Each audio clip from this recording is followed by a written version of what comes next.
History of fashion.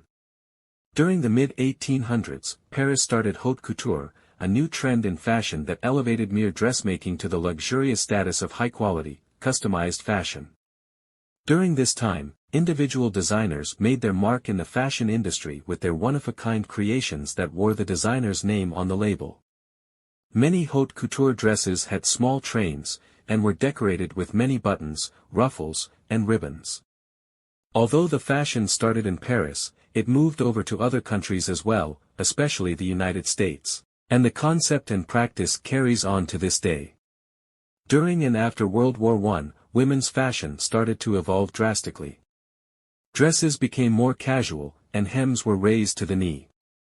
During the 1920s we saw fashion like the flapper dress where the waistline was dropped and there was a lot of fringe and sequins. After World War II in the 1950s, fashion took on an air of rebellion. Cloth and clothing were available again, so fashion designers and customers were breathing a sigh of relief and rediscovering personal styles.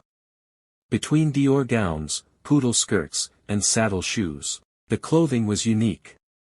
The hemlines had moved back up, and femininity was back to being popular after so many years of more serious clothing. In Europe, they had started to focus on ready-to-wear clothing and cocktail dresses, which were the new evening wear. Colors were also brighter, and patterns were floral and feminine. The music during this time also had an influence over the clothing, since rock and roll required the ability to move, swing, and bounce around, the clothing had to allow this. Another odd fashion choice during this era was the cone-shaped bra, which was popular in Hollywood. During the 60s and 70s, fashion changed drastically. Women wore pants, miniskirts, bell-bottoms, and flowy clothing. There were hippies that wore what was considered bohemian, bell-sleeved, tie-dyed, or easy-flow material. Once the 90s hit, clothing became more casual as women did not have to fight so hard to climb the ladder, and offices became less stringent on dress codes. Converse and other casual tennis shoes became extremely popular as well as jeans for either gender and floral dresses. Garage bands from Seattle became popular, and set the trend for grunge-style clothing of faded, dull colors, flannel shirts, and unkempt hair. The 21st century started to see fashion recycling itself. You can see varieties from every genre depending on where you go.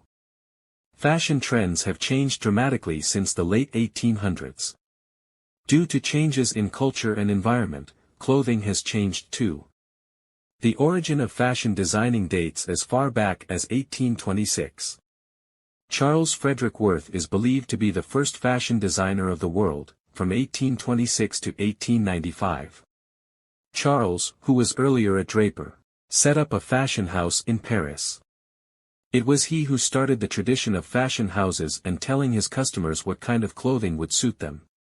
Established in Paris in 1858, his fashion salon soon attracted European royalty, and where they led moneyed society followed. An innovative designer, he adapted 19th-century dress to make it more suited to everyday life, with some changes said to be at the request of his most prestigious client Empress Eugenie. He was the first to replace the fashion dolls with live models in order to promote his garments to clients, and to sew branded labels into his clothing. Almost all clients visited his salon for a consultation and fitting, thereby turning the House of Worth into a society meeting point. By the end of his career, his fashion house employed 1,200 people and its impact on fashion taste was far-reaching. The Metropolitan Museum of Art has said that his aggressive self-promotion earned him the title of the first couturier. Certainly, by 1870, his name was not just known in court circles, but appeared in women's magazines that were read by wide society. Worth raised the status of dressmaking so that the designer-maker also became arbiter of what women should be wearing. Writing on the history of fashion and, in particular, dandyism, in 2002, George Walden said, Charles Frederick Worth dictated fashion in France a century and a half before Galliano. During this period, a number of design houses began to hire the services of artists to develop patterns for garments. Patterns would be presented to the clients, who would then place an order if they liked them, It was during this time frame that the tradition of presenting patterns to the customers and then stitching them began, instead of the earlier system wherein the finished garments would be presented to them. In the beginning of the 20th century, new developments in fashion would take place in Paris first, from where they would spread to the rest of the world. New designs of clothes would be born in Paris before they found their way to other parts of the world. In other words, Paris emerged as the fashion capital. Fashion, during this period, was mostly haute couture, exclusively designed for individuals. Towards the mid-20th century, fashion garments began to be mass-produced. The bulk of production increased, and people began to have more choices of garments. Towards the end of the 20th century, fashion awareness among people increased, and they began choosing clothes for themselves based on comfort and their own style, instead of relying on the trends prevailing in the market. Thanks for watching. Please subscribe for more and don't forget share.